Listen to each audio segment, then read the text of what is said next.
తమకు కేటాయిస్తామన్న బ్రాహ్మణ భవన్ మరియు బ్రాహ్మణ కార్పొరేషన్ను వెంటనే ఏర్పాటు చేయాలని, తమకు ప్రకటించిన 100 కోట్ల బ్రాహ్మణ సంక్షేమ నిధిని వెంటనే విడుదల చేయాలని కోరుతూ ధనవంతరి ఫౌండేషన్ ఇంటర్నేషనల్ బ్రాహ్మణ జాగృతి మరియు తెలంగాణ బ్రాహ్మణ సంఘాల వారి ఆధ్వర్యంలో శోభాయాత్రను సుందరయ్య పార్కు నుండి ఇందిరా పార్కు వరకు నిర్వహించారు. అనంతరం ఇందిరా పార్కు వద్ద బహిరంగ సభను ఏర్పాటు చేశారు. సభలో founder managing trustee Kamalakara Sharma మాట్లాడుతూ ప్రభుత్వం ఇచ్చిన హామీని వెంటనే అమలు చేయాలని కోరారు.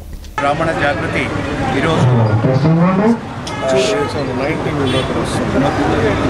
మొత్తం బ్రాహ్మణ జాతిని ఐక్యపరిచి తెలంగాణ రాష్ట్రాల్లో ఉన్న 10 జిల్లాల నుండి అందరి రిప్రజెంటేటివ్స్ని పిలిపించి భారతదేశానికి తన సంస్కృతిని చాటడానికి పట్టుకొమ్మలైనటువంటి బ్రాహ్మణులకు ఒక మంచి సంస్కారవంతమైన బ్రాహ్మణులకు మంచి సపోర్ట్ ఇద్దామని చెప్పి ఈ రాష్ట్ర ముఖ్యమంత్రి గారు కేసీఆర్ గారు నిర్ణయించి ఒక బ్రాహ్మణ కార్పొరేషన్ ఏర్పాటు చేసి భారతదేశ చరిత్రలోనే మొట్టమొదటిసారిగా ఫస్ట్ ఇయరే 100 కోట్లు నిధులు రిలీజ్ చేస్తామని చెప్పి, తర్వాత బ్రాహ్మణ భవన్ 10 కోట్లతో ఏర్పాటు చేస్తామని చెప్పి, బ్రాహ్మణుల కోసం ఒక కార్పొరేషన్ ఏర్పాటు చేస్తామని చెప్పి వారు ఫిబ్రవరి 2016లో హామీ ఇవ్వడం జరిగింది.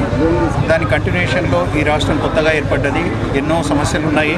ఆ పనులన్నిట్లలో సీఎం గారు న్యాచురల్గా బిజీగా ఉంటారు. అయితే ఈ బ్రాహ్మణులకు పిల్లలకి ఈ అకాడమిక్ ఇయర్ దాదాపుగా కంప్లీట్గా వస్తుంది.